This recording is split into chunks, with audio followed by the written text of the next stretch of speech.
आने वाली 15 अगस्त को अगर हम सब अपने व्हाट्सएप स्टेटस पे सिर्फ मेमन अब्दुल हबीब यूसुफ मारफानी सिर्फ ये एक नाम लिख देना तो इस देश का पूरा इतिहास ही पलट जाएगा। आप गूगल पे कभी लिख कर देखिए इस नाम को तो वहां लिख कर आता है कि ये Indian national army Azad Hind फौज के सीक्रेट सुपर हीरो थे। जब नेताजी सुभाष चंद्र बोस ने आजाद हिंद फौज लॉन्च की, वो रंगून गए, वहां के मुसलमानों में उन्होंने चंदा किया, वेल्दी बिजनेसमैन ने बढ़ चढ़ कर हिस्सा लिया, लेकिन यूसुफ रजा मारफानी साहब ने सारे रिकॉर्ड तोड़ दिए।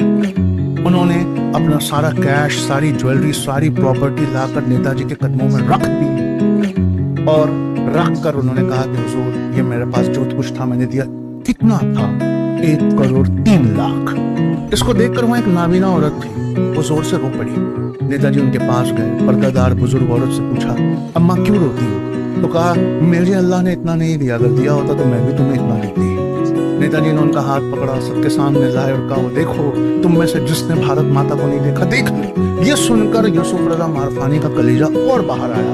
उन्होंने कहा, हुजूर मैंने अपना सब कुछ तुम्हें कुर्बान कर दिया, लेकिन जान अभी भी बाकी है। मुझे वो वर्दी दीजिए आजाद हिंद फौज की, ताकि मैं आपके साथ देश की सेवा कर सकूं। कभी गूगल पे टाइप करके देखना, फर्स्ट सेवक के हिंद मेडल किसको मिला था, नाम निकल कर आएगा यूसुफ रजा मारफानी। तो हम चैट जीपीटी के पास गए और उससे पूछा कि भाई ये उस जमाने का 1,03,00,000 आज के जमाने का कितना होता है।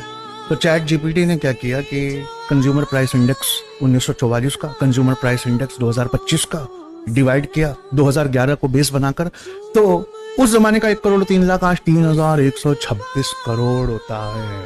ये साझा काम है, हम सबको एक दूसरे का हाथ पकड़ के करना होगा। हमारे देश को पढ़े लिखे लीडर्स की बहुत जरूरत है। अपना बच्चा सिर्फ सैटरडे संडे दीजिए ना, 29 कंट्री से 700 बच्चों के साथ मिलाकर ऐसा कोहिनूर हीरे का टुकड़ा वापस करेंगे, आप भी जिंदगी भर दुआ देंगे। अगली बार जब मुलाकात होगी तो बताऊंगा कि गांधी जी को ब्लैंक चेक देने वाले का नाम क्या था। इतिहास की किताबों से हमें मिटाया जा रहा है, हमें अपनी हिस्ट्री खुद बचाना होगा। भेजिए अपना बच्चा हमारे पास, सिर्फ सैटरडे संडे 3 महीने, और देखिए हम उसको क्या बनाकर वापस देते हैं इंशाअल्लाह।